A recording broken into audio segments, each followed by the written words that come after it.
The Council on American Islamic Relations is on TV every day. One of the ways they get on TV so often is by attacking someone or something. Whether it be announcing a lawsuit, denouncing an entire state, demanding a resignation, or encouraging violence, TV stations feel obligated to help CAIR attack the public. There were 80 instances of these attacks in 2024, marking a staggering 433% increase from 2018's total of 15 incidents.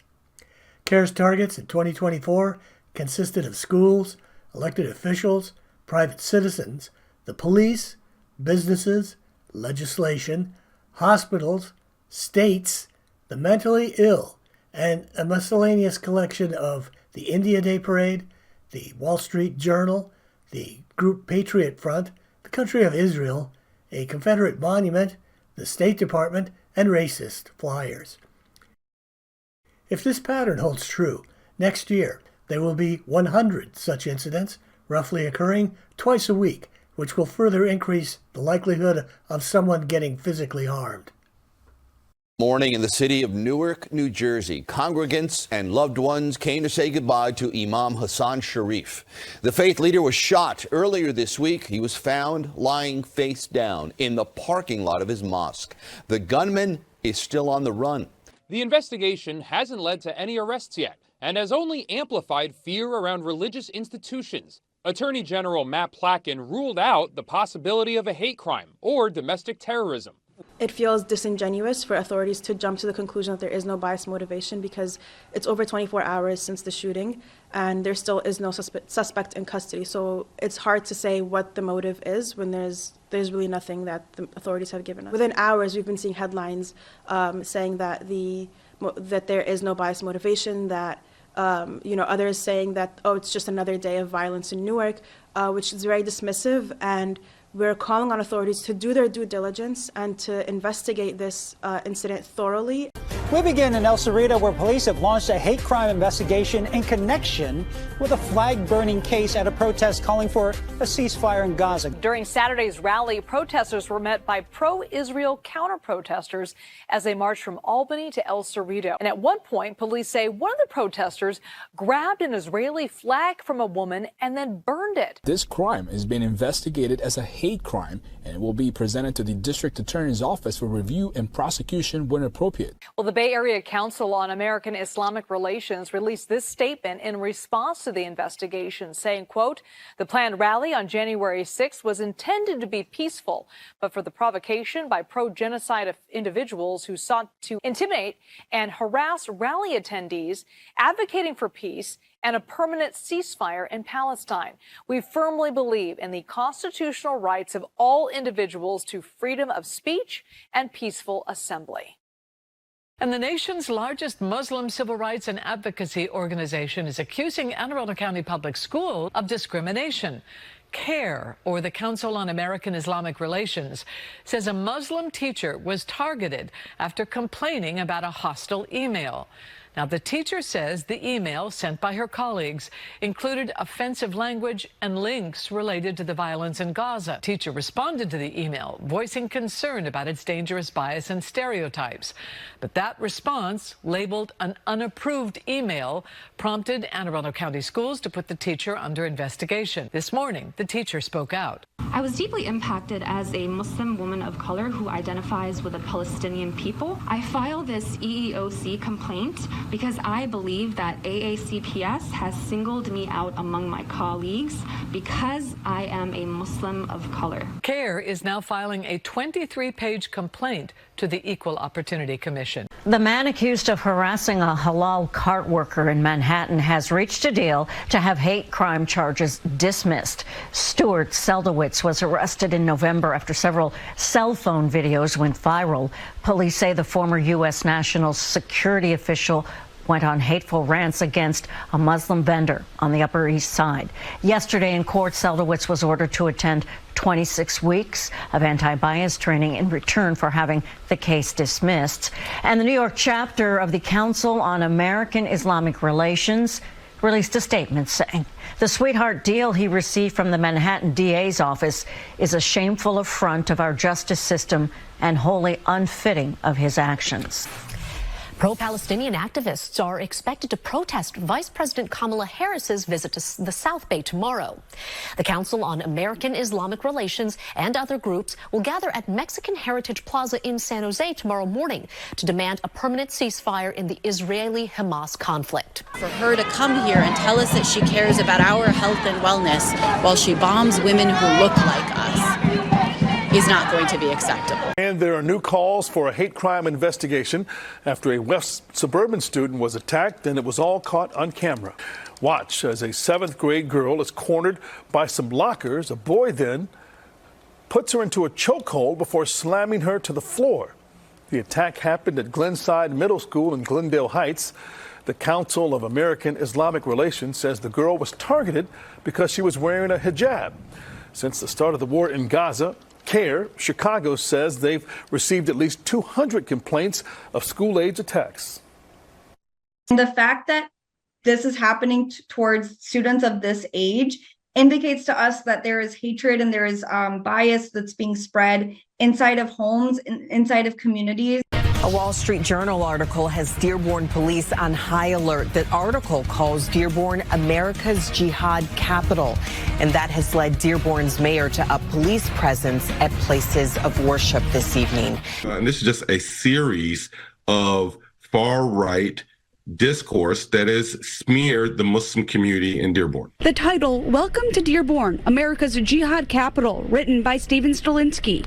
He writes the imams and politicians in Dearborn side with Hamas against Israel and Iran against the U.S. The executive director of Michigan's chapter of the Council on American Islamic Relations calling the article filth.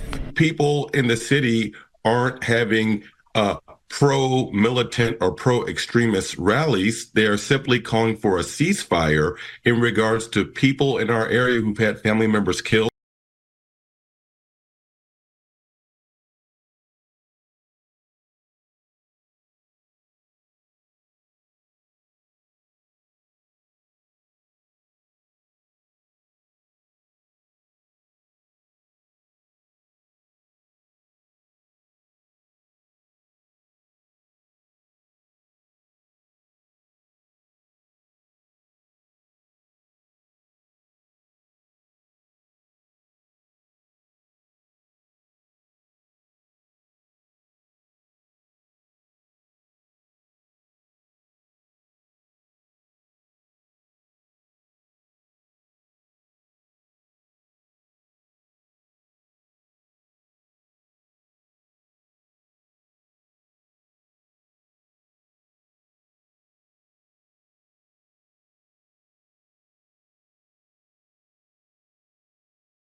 Former House Speaker Nancy Pelosi is under fire for suggesting some pro-Palestinian protesters have a connection to Russia.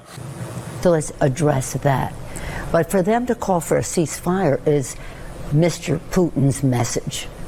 Mr. Putin's message. Make no mistake, this is directly connected to what he would like to see. Same thing with Ukraine. It's about Putin's message. I think some of these protesters are spontaneous and organic and sincere.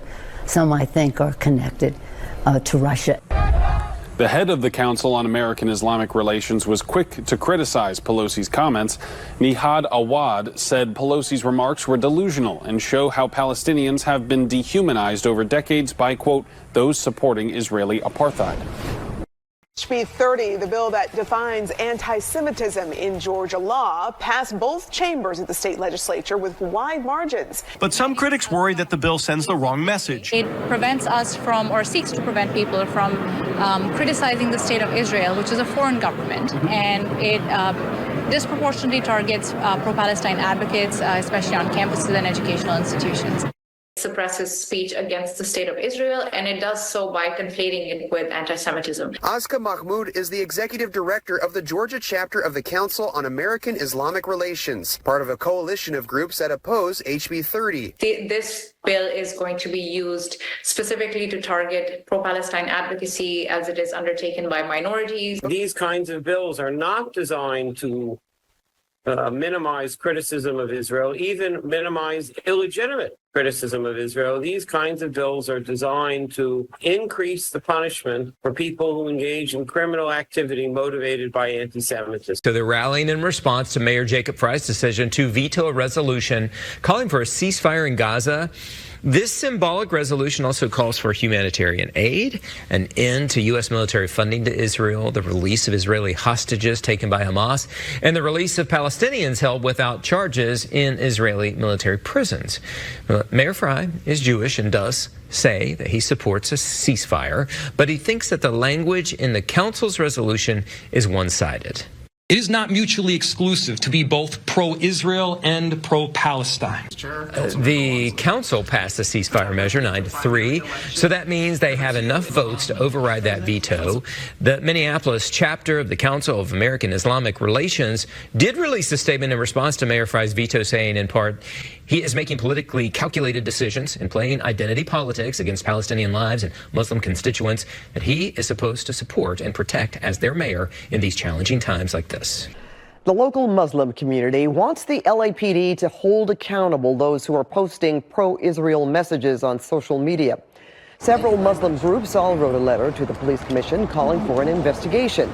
They say in one post last month, an LAPD employee posted in front of an Israeli military facility that had bombs inside with the caption, "Enjoy the fireworks." They are calling the posts insensitive and incendiary. These social media posts send a message to other LAPD members and other Angelenos that the lives, safety, and views of local Palestinian, Arab, and Muslims are not valued. Now, we reached out to the department and the commission for comment. We have not heard back as of yet. He said, "I'm an American. That's where my allegiances lie. Period. Dot. End of story. And if you're an American citizen and you don't feel that way, in my opinion, you're entitled to that opinion, but you can certainly go and go to another country and support that country. And all the power to you." His comments prompted the Chicago chapter of the Council on American Islamic Relations to call Peekow's remarks ignorant and dangerous. It was a stunning display of incompetence and racism. And I'm surprised someone like that could occupy an important position like mayor of a major town like Orland Park. We also spoke this afternoon with Mayor Peekow. The context of that particular comment was, I'm entitled to my opinion, you're entitled to your opinion. And also, if you would like to go to another country to fight for your country, like I fought for mine, then more power to you to do that. I didn't tell them to go. It's just something that someone can do. They can also go to Kasten's office or Jackson's office or Durbin's office or Duckworth's office. All of that would be a lot more productive, actually, than coming to the village of Orland Park, because we have no impact, as you know, on foreign policy. Yeah. Well, a Lafayette High School teacher is accused of calling a Palestinian student a terrorist. Yeah, the Georgia chapter of the Council on American Islamic Relations is demanding a formal apology, but the school system is saying that's been done. The teacher turned on a news channel that was discussing Palestinians, and James Darraj's girlfriend at the time asked the teacher if they could turn it off because she felt uncomfortable since Darraj was Palestinian. She says the teacher responded by saying, "Oh, he's a terrorist." Grant says another incident arose 5 days later when the teacher approached the girlfriend outside of class. And she was sitting at a table with a group of other students, and they were discussing their significant others, and he commented, "Is this the one you're dating now, the junior terrorist?" Local 3 reached out to Walker County School District and received a statement from Superintendent Damon Raines that reads in part, "The facts presented by you are incorrect. This matter was promptly and thoroughly investigated according to the current board policy. An apology letter was provided and personnel action was taken." Well, all new at 6 tonight, the Council on American Islamic Relations has filed a lawsuit against Montgomery County Public Schools and the county's Board of Education. CAIR alleges that district leaders are violating free speech protections for 3 teachers. The council says the 3 educators currently under investigation by MCPS were singled out and suspended for speaking in support for Palestinians in the midst of Israel's conflict with Hamas. So CAIR also cited this letter from the Montgomery County Education Association sent out in December that said district leaders targeted employees in a way that discriminated against their viewpoints. During a news conference held in CAIR's Baltimore office today, the council called on MCPS to make a change. Our demands are simple.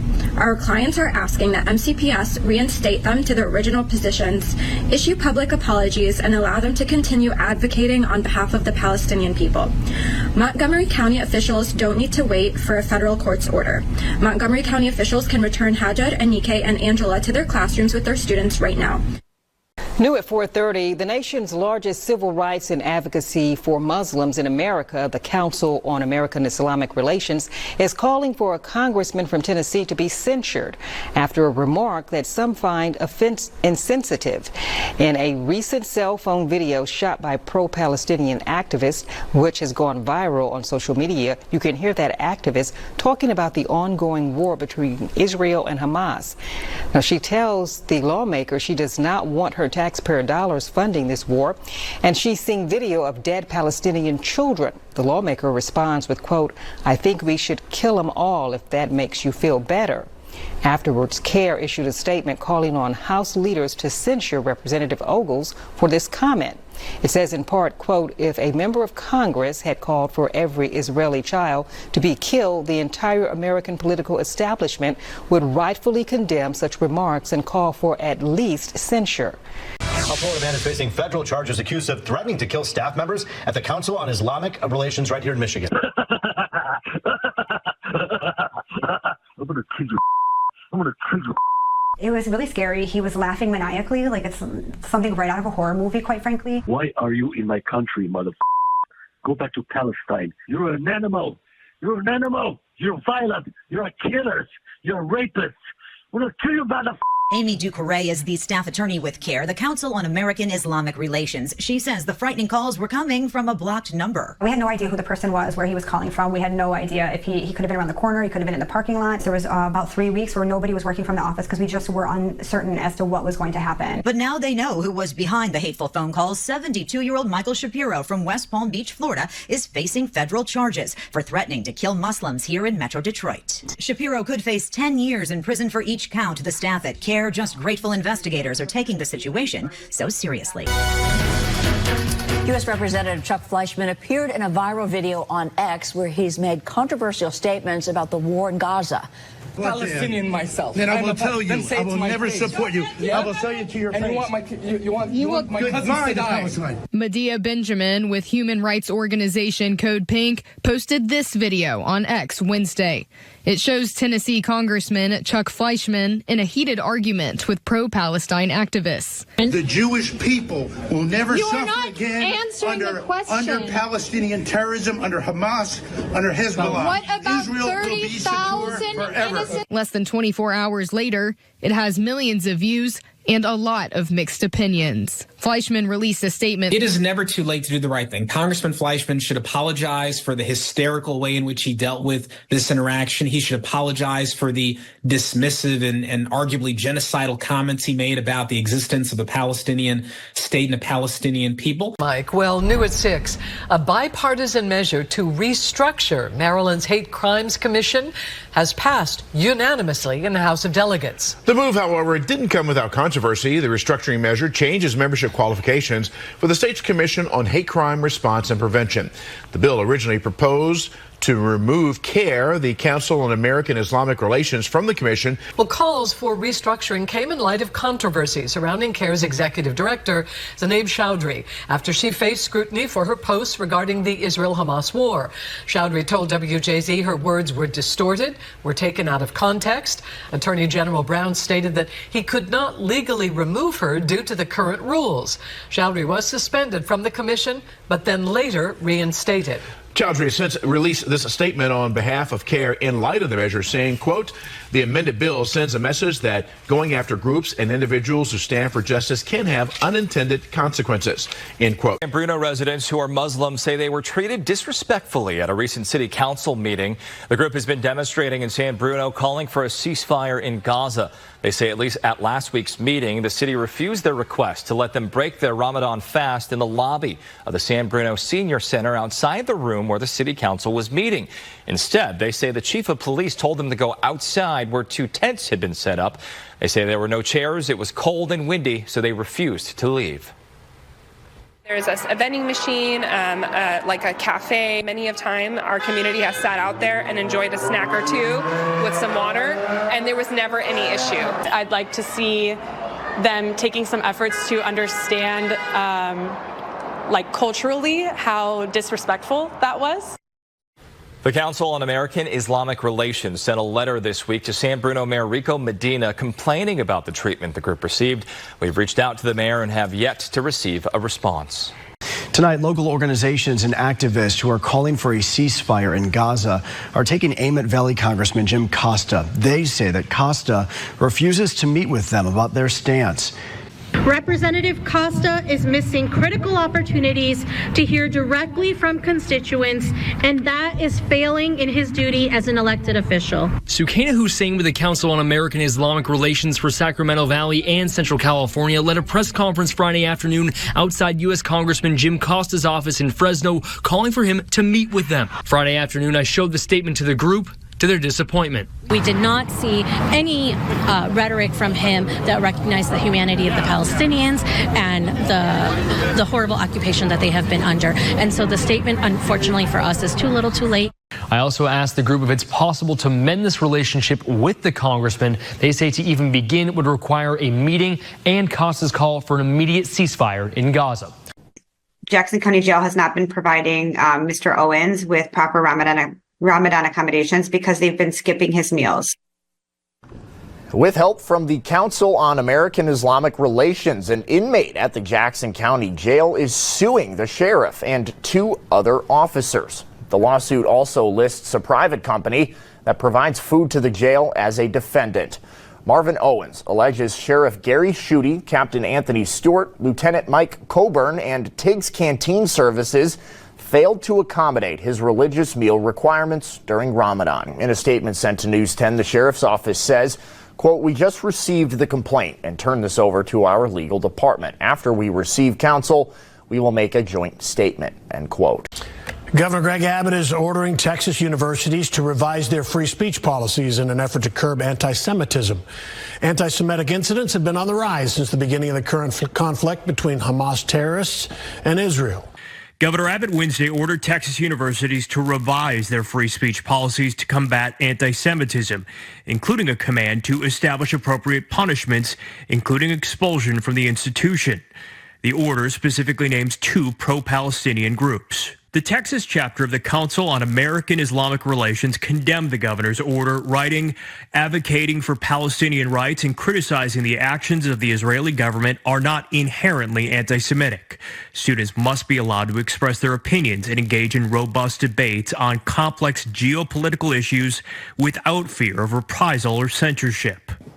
The Council on American Islamic Relations says a court should not have dismissed charges for a man accused of defacing a Chattanooga mosque. Sawyer Byers was arrested last month after surveillance video appeared to show him defacing the Chattanooga Islamic Center. Byers' attorney says his client did not know it was a mosque.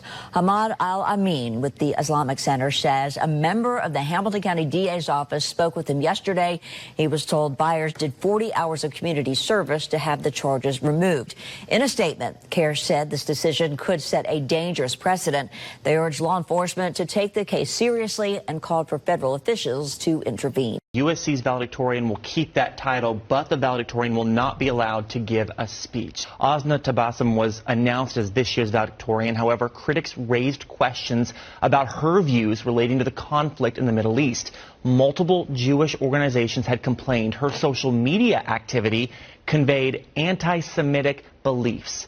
And so now USC's valedictorian will not be allowed to deliver a speech at the university's commencement ceremony. Well, the Council on American Islamic Relations Los Angeles issued a statement demanding this decision be reversed. Tabassum released a statement through CAIR LA saying in part, "Anti-Muslim and anti-Palestinian voices have subjected me to a campaign of racist hatred because of my uncompromising belief in human rights for all."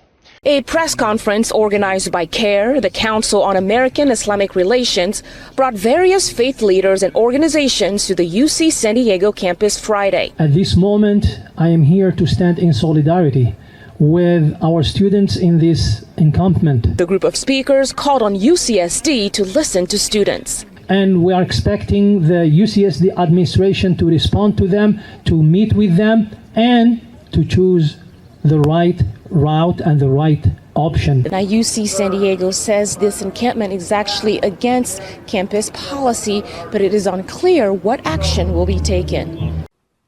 So our students are asking their academic institutions to stop funding war crimes. And they're being met by a repression that we have not seen anywhere in recent history. Because each institution alleges that they're allowing the free speech. They allow the free speech, but in one institution, you cannot give the speech, your valedictorian speech. So we validate your free speech, but you cannot do the valedictorian speech. We validate your free speech, but you cannot use a loudspeaker. We validate your free speech, but you cannot stay overnight in campus. We validate your free speech, but you cannot gather and stay in a tent. We value your free speech, but you cannot carry an umbrella because that's a weapon. So that reinvention of our free speech is what this press conference is about. Tensions boiled over at UCLA during a week-long encampment where pro-Palestinian protesters dominated Royce Quad, calling for a ceasefire in Gaza and demanding UCLA cut off ties to Israel.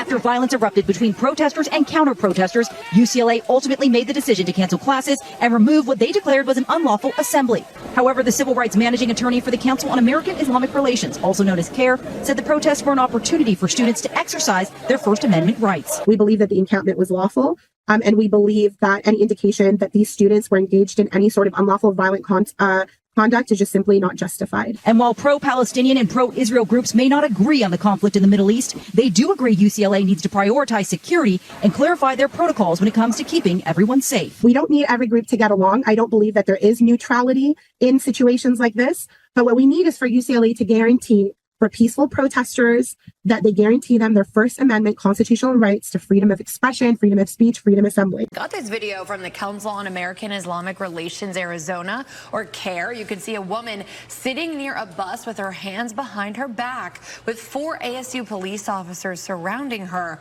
As the officers are seen forcibly removing her hijab, police have a duty to properly search a person. Weapons like small guns or razors can be hidden underneath clothing, including hijabs. In a statement, CAIR AZ executive director said, quote, "The First Amendment guarantees the free practice of religion. Police cannot suspend this right. We condemn the reported actions of ASU police and call for a full investigation," end quote. They were arrested and they have been suspended from the school. He didn't get into specifics, but he did tell me that they're going to be taking illegal action, and CAIR and himself are going to be involved. But we don't know if all of the students will at one lawsuit, how it's going to happen, how soon it's going to happen, but he says legal action will be taken. Countless swings of a long wooden stick by a teenager in a white hoodie. Just one person in a group of what UCLA campus police call instigators who violently attacked pro-Palestinian students, faculty, and staff last month. UCLA campus police have now arrested that teen in the white hoodie, identifying him as Idan On, an 18-year-old with no affiliation with the university. The 5'6", 140-pound masked teenager was front and center of that mob who came to campus and is now facing felony assault with a deadly weapon charges. On is a senior at nearby Beverly Hills High School. We reached out to the superintendent for comment, but have yet to hear back. There's been no public comment either, which has prompted a response from the Greater Los Angeles office of the Council on American Islamic Relations, writing in part, Beverly Hills Unified School District's silence about Idan On's violent and well-documented attack is indicative of an overall disregard for the safety and well-being of BHUSD's Palestinian, Arab, and Muslim students, some of whom have reported to our office a school environment that is plagued by anti-Palestinian sentiment, discrimination, and fear. A former U of M employee is suing the university for firing her over a social media post criticizing Israel's war against Hamas. I'm really scared.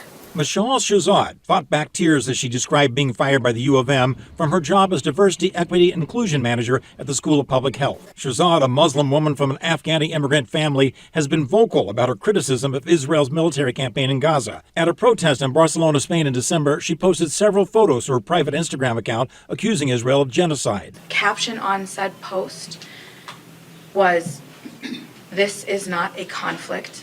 This is not a war. This is genocide. It was automatically reposted to Facebook, and someone complained to the U of M that another protester in the background held an Israeli flag with swastikas painted on it. 2 days later, Shirzad's managers cited that post and placed her on paid leave, and on January 12th informed her she'd been fired. Shock your conscience that you can get fired for a picture you took. Joining us live is William White. He's the director of the local Council on American Islamic Relations. Thank you so much for joining us, Mr. White. First off, I was going to say the Austin chapter did issue a statement condemning the arrests. So what is your stance? Yeah, absolutely. So first of all, I want to say that we condemn these arrests. This is abhorrent behavior by Austin Police, Texas Department of Public Safety, and UTPD to march as they did with horses and bicycles and police batons. I noticed that Texas DPS had about 100 rounds of ammunition strapped to their chest with their riot vest on. I think that's just frankly sickening. These are students on UT's campus who are protesting a war in Gaza, just as people were protesting wars in Vietnam in the 1960s and 70s. Reaction to the arrest Monday morning and the ongoing protests poured in. The Connecticut chapter of the Council on American Islamic Relations wrote a statement saying, quote, "We deplore the arrest of more than 47 students at Beinecke Plaza this morning who were engaged in a peaceful protest against Yale's policies."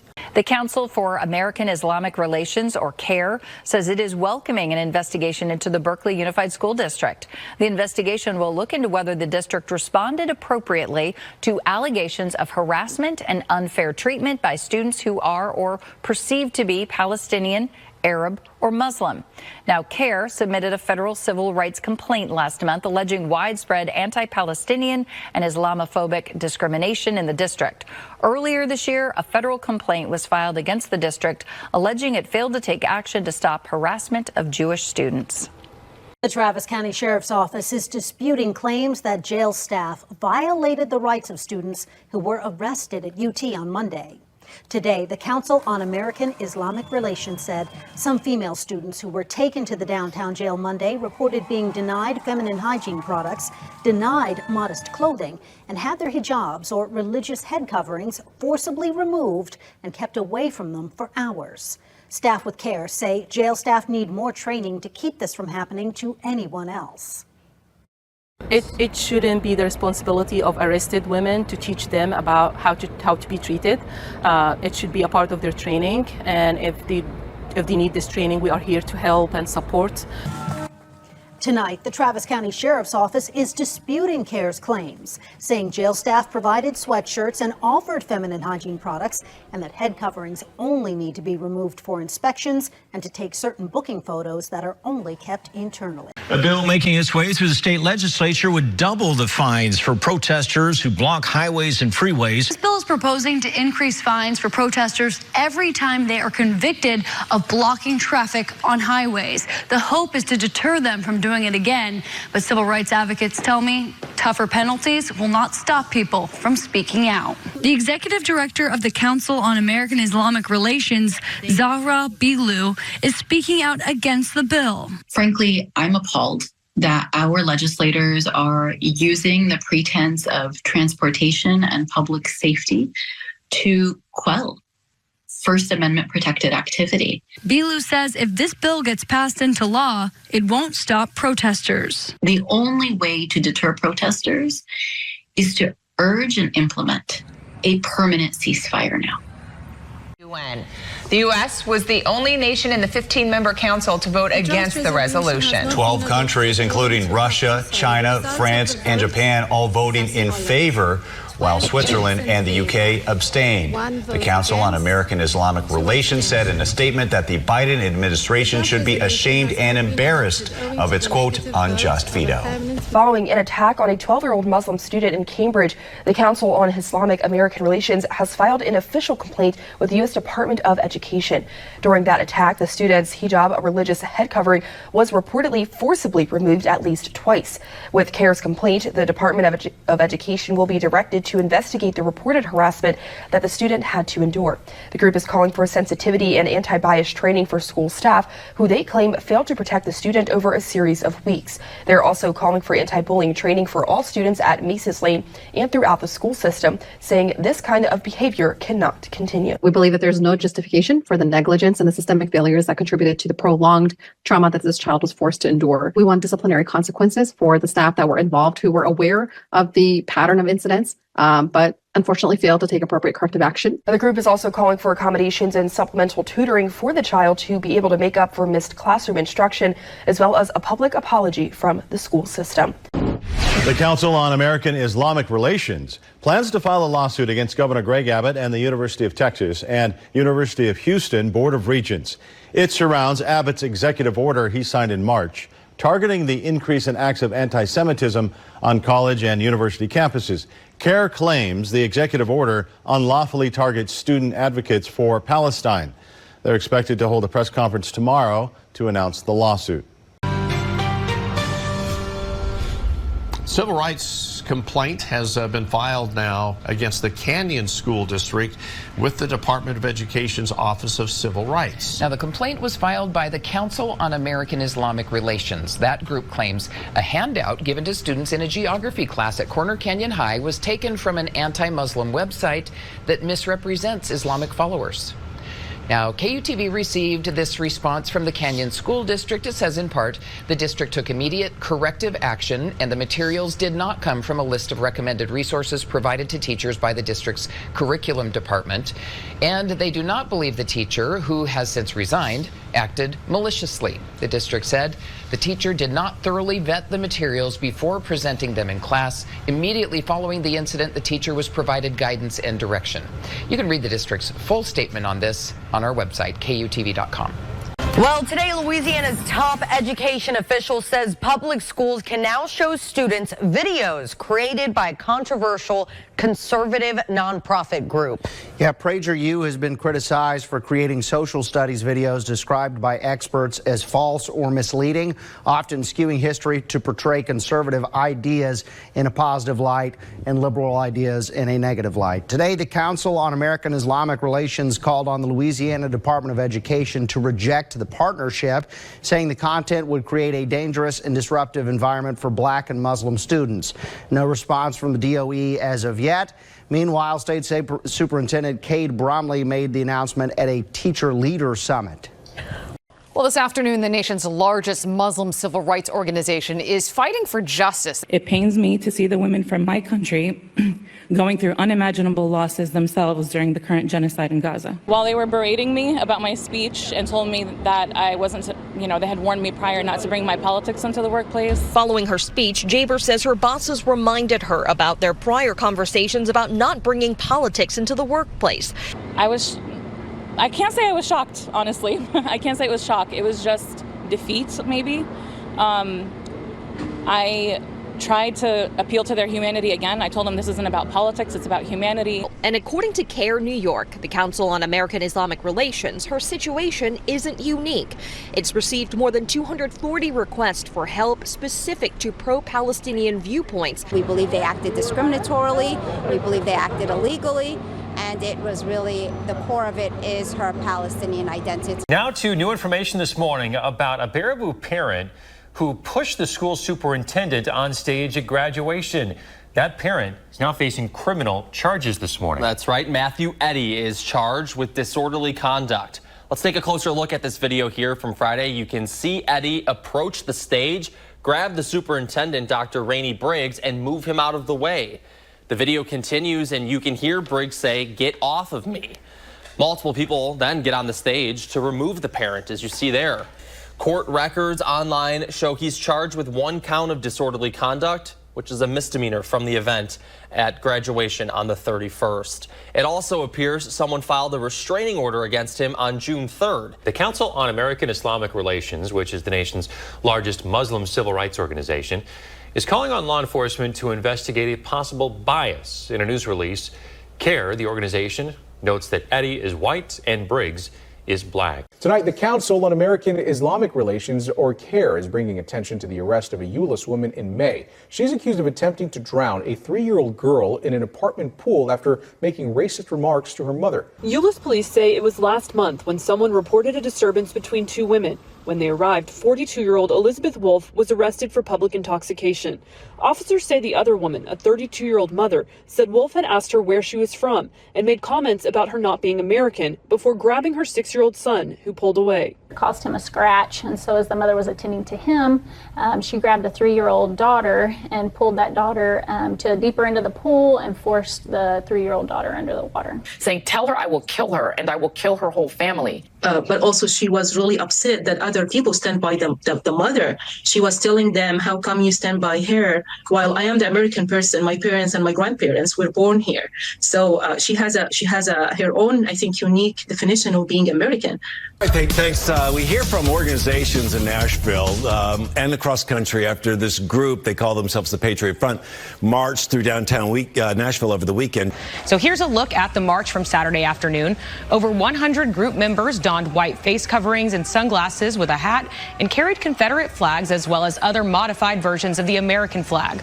According to a manifesto posted on Patriot Front's website, the group calls for American fascism, emphasizing that non-whites are not Americans. Ibrahim Hooper with the Council on American Islamic Relations released a statement that reads, quote, "People of all faiths and backgrounds need to speak out and repudiate those who spread bigotry and division in our society." He went on to say bigotry in all its forms can only thrive when the majority that rejects hatred is silent. I think it's very telling at this point in time. The uncommitted vote itself amongst all demographics is gaining steam here in Michigan. And as you know, Biden can't win without Michigan. Amy Ducaray is a staff attorney with CAIR Michigan. They are a nonprofit, and CAIR stands for the Council on American Islamic Relations. So the Muslims are, not happy with either of the choices we have. And as we get closer to the election season, I don't see that changing. Ducaray says there have been empty promises made to the Muslim community by the president. Like humanitarian aid to Gaza, we haven't seen that come through. The red line in Rafah, it's been crossed, and we've seen no action from this administration. So as things continue to progress the way that they are, and Biden and the other Democrats are not coming through with, meeting the demands of the voters, my understanding, there's no commitment on his behalf to come back to Dearborn or even to Hamtramck or even to some other, more populated Muslim areas to speak with Muslims. So I'm not sure if he's making those plans, but I'm also not sure if people are willing to meet him again to hear those empty promises. An assistant principal at Edison High School is under fire. The Council of American Islamic Relations is accusing Nicole Himmelstein of making threats against members of the school's Muslim Student Association. An audio recording was made during a meeting with the administrator and students. This after the group requested to host an iftar event at the high school and invite students from nearby schools. They were told by Himmelstein they were barred from hosting the event with outside students, citing security concerns. In the recording, Himmelstein is allegedly heard telling students she would take action against them if they seek outside help, advocating for the joint event that the group has held in previous years. Edison Superintendent Edward Aldarelli releasing a statement saying in part the district is immediately reviewing the allegation raised by CAIR NJ, and we are committed to conducting a thorough investigation. Stay with News 12 for continuing updates on this story. Back here in Cleveland, the Council on American Islamic Relations has now filed a federal civil rights complaint against Case Western Reserve University. The complaints allege Palestinian students were treated unfairly during the encampment on campus last spring. The encampment lasted 10 days. Now in a Title VI complaint, CAIR is asking the U.S. Department of Education to investigate Case Western. We tried to reach out to President CAIR several times to sit down and have a discussion with him, and he refused. The students tried, CAIR tried, and we decided that this is unfair. No student should feel unwelcomed on their campus. Case Western released a statement about the complaint, writing the following. We support the rights of our students, faculty, and staff to protest and share their ideas in accordance with the policy on freedom of expression, expressive activities. Adding that as they work to uphold the critical importance of freedom of expression, they remind everyone that constructive dialogue should never involve language or actions that intimidate or threaten others. The Office of Civil Rights will now decide whether or not they will investigate. The nation's largest Muslim civil rights and advocacy organization is calling for the resignation of a Lino Lake City Council member. So the Council on American Islamic Relations, it's also known as CAIR, says that Christopher Lydon enthusiastically responded to a, quote, anti-Muslim email. This email was sent in response to a New York Times article on a development project which included a new mosque. The person who sent the email included commentary like, quote, don't believe the lying Muslims, and called the Quran hate speech against Jews and Christians. Now, Councilmember Lydon is said to have responded to the email saying, quote, might be the best email I have ever received. This is according to CAIR.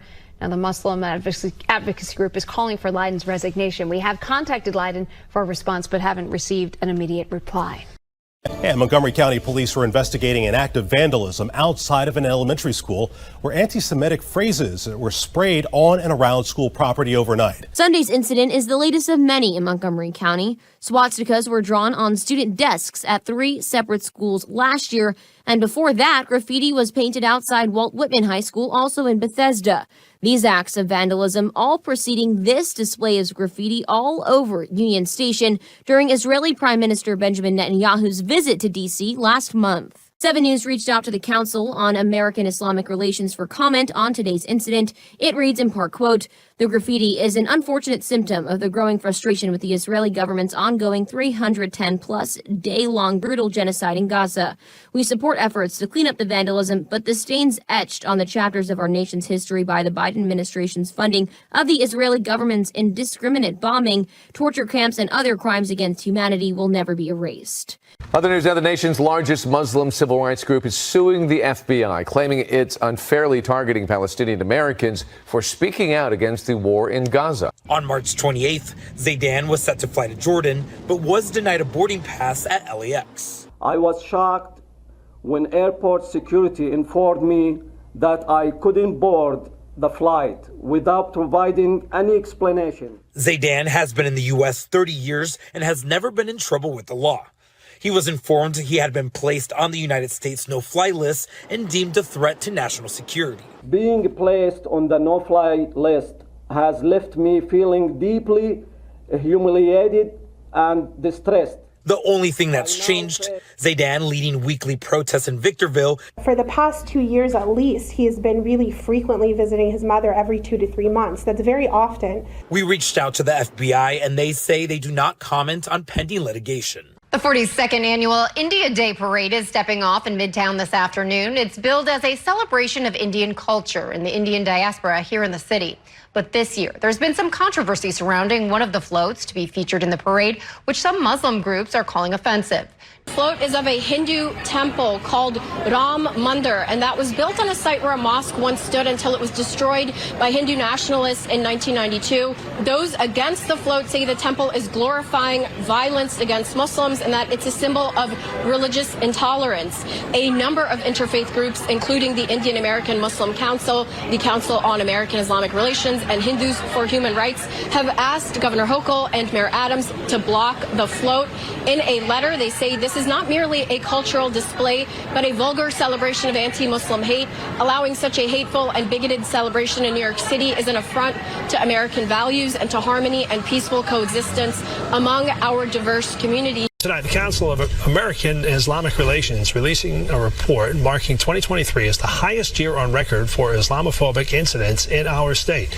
A statement from the council reads in part, quote, the alarming rise in Islamophobic incidents in Massachusetts is a call to action for all of us. The mid-year report was necessary to bring immediate attention to the ongoing and severe threats facing the Muslim community.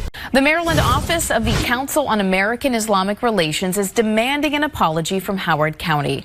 CAIR, as well as other civil rights groups, say that back in October of last year, students were censored or discriminated against for organizing pro-Palestinian walkouts. CAIR says River Hill High School unconstitutionally blocked certain words like Palestine and Gaza. They were denied their rights, their voices were suppressed, and their suffering was ignored. So we cannot and we will not forgive this school system unless they provide us with clear and tangible actions that will make this right. Specifically, the groups are seeking an apology, a training program for students on their rights, and that a walkout be allowed this fall. Tonight, a veteran Alameda County firefighter is on administrative leave after he was captured on camera making racist remarks. That exchange came during a car crash with another driver while the firefighter was off duty. But his words, have many questioning whether he's fit to protect the community when he's on duty. The cops are coming. It's okay. Oh, the cops are definitely coming. Oh, yeah. They're Mexican. Okay. You It was the interaction with the other driver, an off-duty Alameda County firefighter, that's left him shaken. I'm going to work a lawn job. Okay. Yeah, okay. Mexican. Oh, I'm a Mexican. Oh, okay. Filipino. What are you? What are you?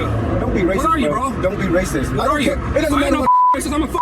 Oh, firefighter. You're racist. Firefighter. Watching this video of this off-duty firefighter act in this way, of course, begs the question, could we count on them to do their best work if they were called to assist someone of a minority ethnic background, of a Mexican-American background, of a Filipino-American background? One day after clashes between pro-Palestinian supporters and counter-demonstrators in the Pico Robertson neighborhood, the city is taking action. LA Mayor Karen Bass calling the violence outside a Jewish synagogue abhorrent. President Joe Biden even released a statement. The violence that happened in the Pico Robinson neighborhood yesterday was abhorrent, and blocking access to a place of worship is absolutely unacceptable. People who planned the attack sent wave after wave of instigators. But that this protest was planned and carried out in front of a synagogue in the heart of LA's Jewish community on a Sunday afternoon is completely indefensible. Meanwhile, the Council on American Islamic Relations condemns statements the mayor made during a news conference earlier in the week. They say she failed to mention violence was also perpetrated against pro-Palestinian demonstrators. And this is also about stealing land or selling stolen land in order to build racially segregated settlements. Live at 5, a new civil rights complaint against the University of Georgia. The Council on American Islamic Relations is demanding an investigation into what they say is differential treatment of Palestinian, Arab, and Muslim students. Much of this stems from protests in the spring semester over the war in Israel.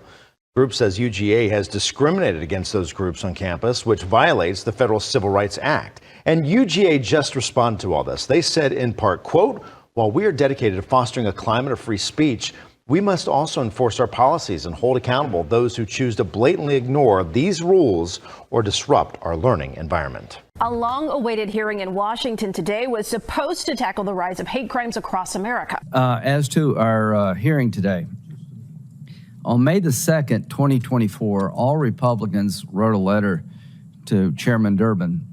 We implore you to promptly hold a Judiciary Committee hearing to confront the flagrant civil rights violations targeting Jewish students on college campuses across America and to expose the radical Islamic ideology infiltrating our universities. The goal was to have a hearing about why it's so hard to go to school if you're Jewish.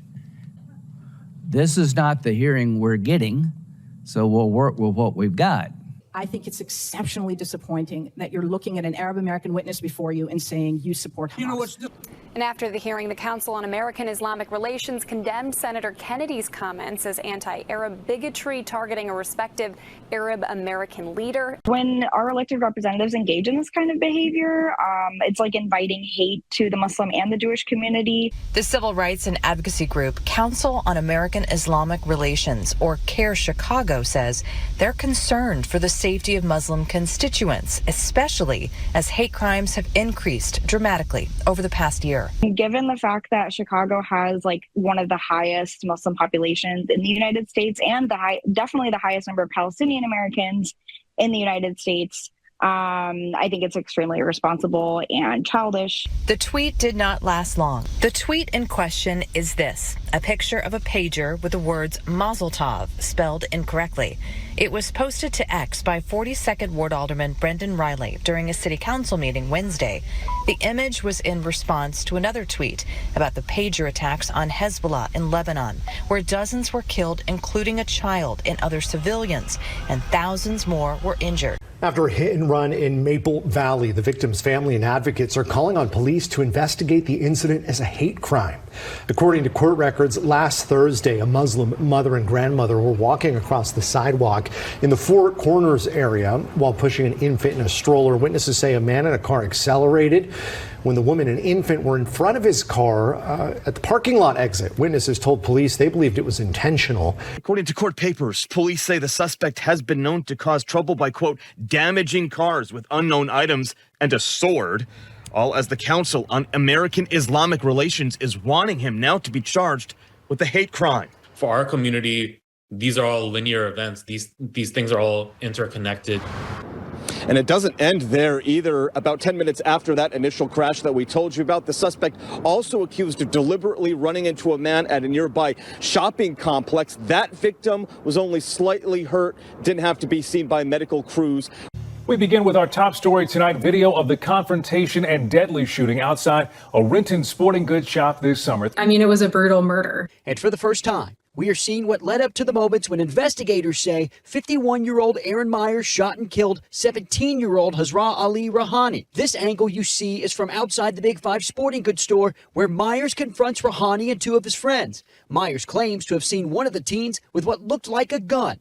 They brandished what looked like a firearm, and it turned out to be an airsoft gun, which looks like a firearm. That's when you see one of the teens lay down a gun on the pavement, moments before a fight breaks out. Video from the martial arts school and gym next door shows the moments when Rahani turns around. And that's when investigators say Myers shot him at least 7 times. They have had to continue going to work, supporting the rest of the family and dealing with this legal case and grieving their son. It would be really important to find justice, and hopefully a video like that would show that this person was indeed guilty of murder. On Monday afternoon, the Muslim civil rights group CAIR of Austin joined the coalition of Wilco residents who, since 2020, have been calling on Williamson County commissioners to remove the monument. CAIR Austin manager Shaima Zain says her organization is standing in solidarity with people of color in the community who only feel hurt when they see the monument. So it's so painful, especially for people of color, seeing such monuments in public places. It just reminds them of an era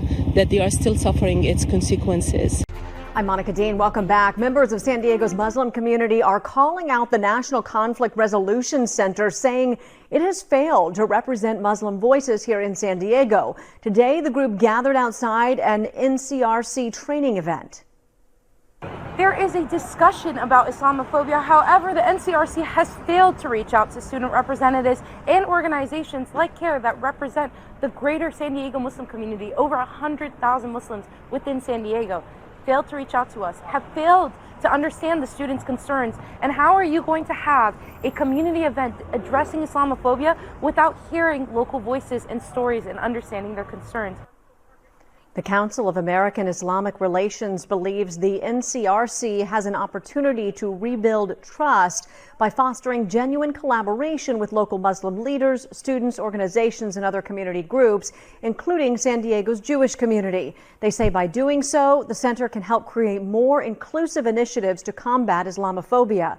When asked if the group reached out to the National Conflict Resolution Center directly with their concerns before today's training, they said they did not. Here in Central Ohio, a coalition of Muslim, Jewish, and Christian organizations are standing together.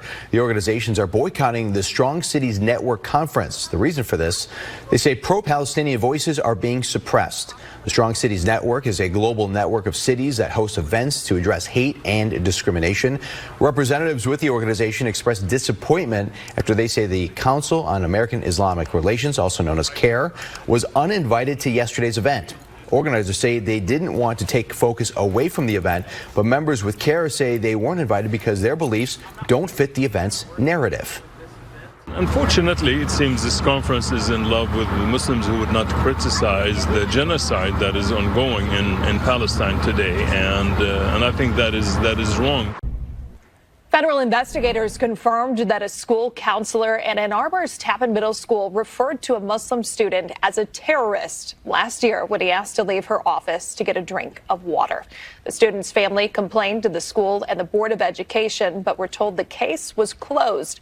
That's when the Council on American Islamic Relations Michigan chapter filed a complaint with the U.S. Department of Education's Office for Civil Rights, which found the district was not in compliance with Title VI regulations.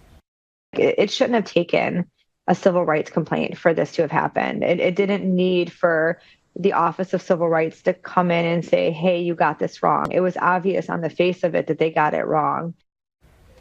As part of the resolution agreement, Ann Arbor Public Schools has agreed to offer the student counseling and to conduct a climate assessment to identify any racially hostile environments in its schools. 2 women, one a recent graduate of the school, claim officers were intimidating and violent during a protest on campus last week. They were there with Temple's chapter of Students for Justice in Palestine. The goal was to demonstrate against a few vendors at a career fair, believing they have ties to violence in Gaza. The Temple University Police Department's inappropriate response last week highlights the larger landscape of escalating hostility toward Muslim students and community members. Johara Shama tells NBC 10 a Philadelphia police officer yanked her hijab, a religious head covering, off her head. She claims she was not allowed to wear it during her booking photo and while she was in custody for 20 hours. Temple police took to social media saying they looked at hours of body camera footage. They say there's no evidence of anyone taking off someone's hijab by them. They say that also goes for brutalizing demonstrators or groping them. Temple says its video shows demonstrators illegally breaking up the career fair and shoving officers. The family of a 7-year-old girl was brutally attacked with a knife at a park in Detroit earlier this week, and they're finally speaking out. The man accused of assaulting her is behind bars, and a local Muslim civil rights organization believes the attack was a hate crime. The guy was coming up to me with his hand behind his back.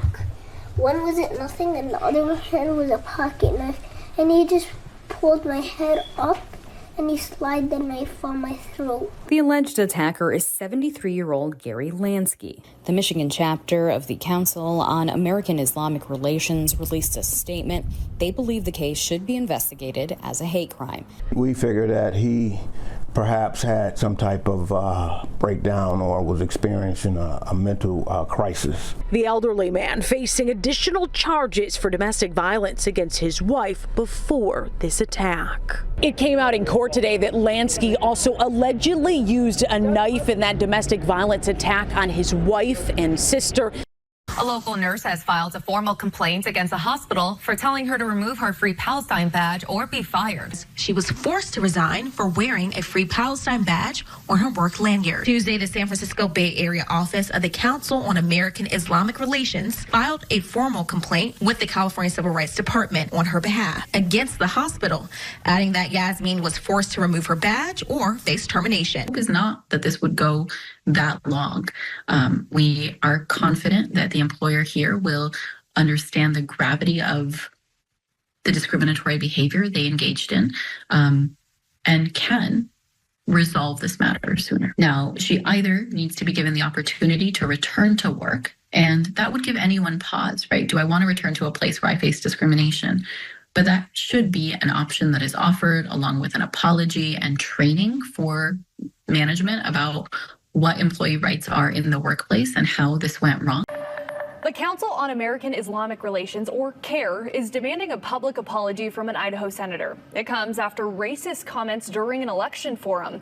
We reported the story to you last week. People who went to the forum say Senator Dan Foreman told a Nez Perce tribe member, in part, quote, "Why don't you go back to where you came from," end quote. Now, CAIR is urging the senator to recognize the systemic racism that continues to target minority communities nationwide and also to educate himself about the Native American experience.